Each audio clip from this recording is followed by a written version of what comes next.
With his daughter Love, Gorr, the last of his kind, spends his days attempting to survive in a desolate desert. Love soon perishes from malnutrition despite his prayers to his god Rapu. Gorr comes upon an oasis where he finds Rapu, who had just killed the most recent user of an antiquated weapon known as All Black the Necrosword, just as he starts to hear a voice calling out to him in the distance. Gorr's powerlessness is mocked by Rapu, who also declines to offer any assistance. Gorr beheads him after feeling deceived and declares the destruction of all gods. Responding to distress signals from all throughout the universe and attempting to get back in, Thor continues his adventures with the Guardians of the Galaxy in good shape. Thor, though, is still unhappy with his situation and plans to retire. There is an increase in calls for help from people looking for Gorr, including one from Sif, who had been looking for him.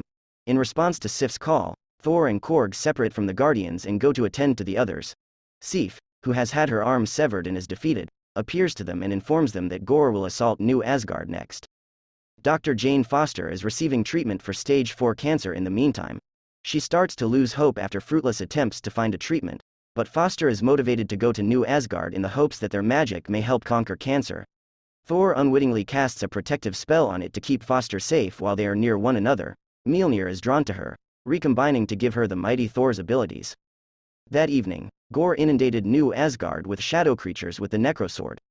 King Valkyrie and Foster also show up there to confront them, which surprises Thor, along with Thor, Korg, and Sif.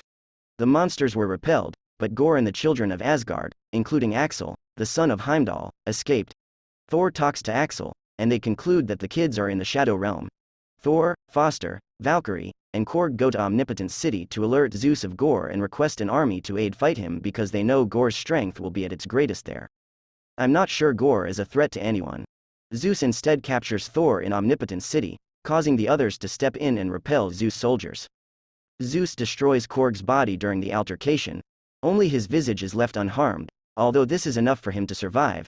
Zeus is impaled in the chest by an enraged Thor using the Thunderbolt, which Valkyrie grabs as they flee to face Gorr in the Shadow Realm.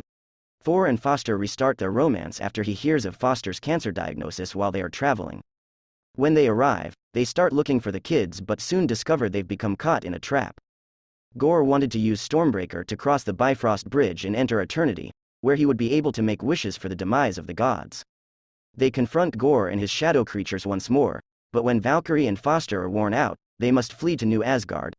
Gorr snatches Stormbreaker before it can be transferred across the Bifrost.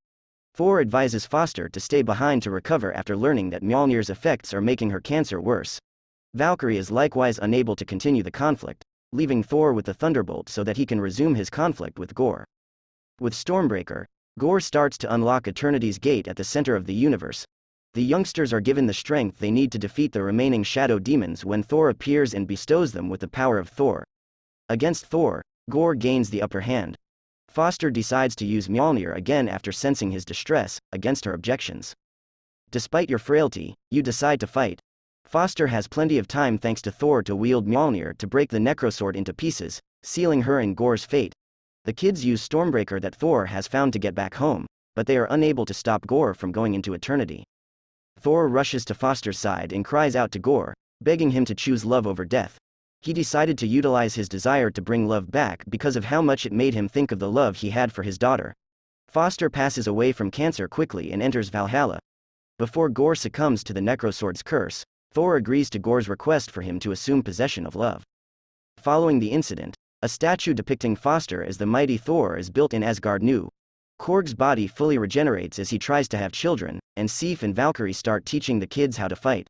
Thor begins to raise Love as his own child and gives her Stormbreaker to take care of while he uses Mjolnir in combat. As they spread out over the galaxy, helping others in need, the two become known as Love and Thunder.